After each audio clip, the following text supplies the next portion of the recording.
Let me just preface this entire thing by saying that we've only seen one trailer. Any criticisms or concerns I have are certainly subject to change, so take everything I say here with a grain of salt. Pokemon Sword and Shield were revealed today, and the internet has lost its collective minds. Weeks of speculations and rumors have finally culminated with Nintendo's official reveal. I made a video recording my live reaction to the reveal, but now that the dust has slightly settled, I'd like to take a closer look at the announcement and share some of my excitement and some of my concerns. So, with that said, let's jump in.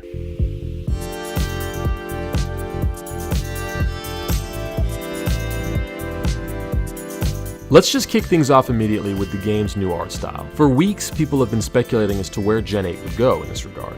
Would it retain the old, or would it forge its own path and be something entirely new? The answer is kind of both. Characters in Pokemon look almost identical to previous entries with their cartoonish and simplistic looks, but the environments look completely new and redesigned. Graphically, the game looks satisfactory, but it's far from what the Switch is truly capable of.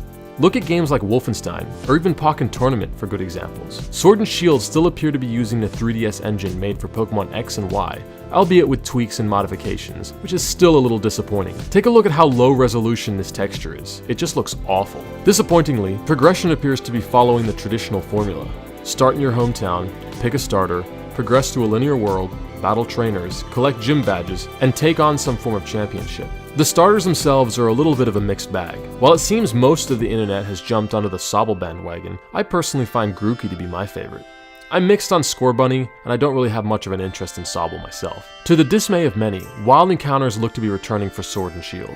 Last year's remakes, Pokemon Let's Go Pikachu and Eevee, used a dramatically different approach to finding wild Pokemon. Instead of random encounters, Pokemon would show up on the world map and trainers had the option of encountering them or not. It was a dramatic change, but a very welcome one, cutting back on tedious encounters and speeding up progression. Overall, I'd have to say this trailer kind of took the wind out of my sails, personally. Everything just looks way too traditional so far. I was really expecting dramatic changes to the formula at this point, especially for this game. This is supposed to be the next generation of Pokemon, the first true Pokemon RPG on Switch. Revamped progression, an entirely new combat system, fresh ways to encounter Pokemon, and a drastic change in art style were some of the expectations I had going into the reveal. It's not all negative though. The environments do look cool, and I'm glad we're getting new Pokemon. As a fan, I'm going to be paying close attention to these games as the months go on. I'm sure we'll see tons of new information, and who knows, things may change as we get closer to release. So thanks for watching, everybody. How do you guys feel about the next Pokemon games? Will you be getting them? And if so, which one? Alright guys, catch you on the next one.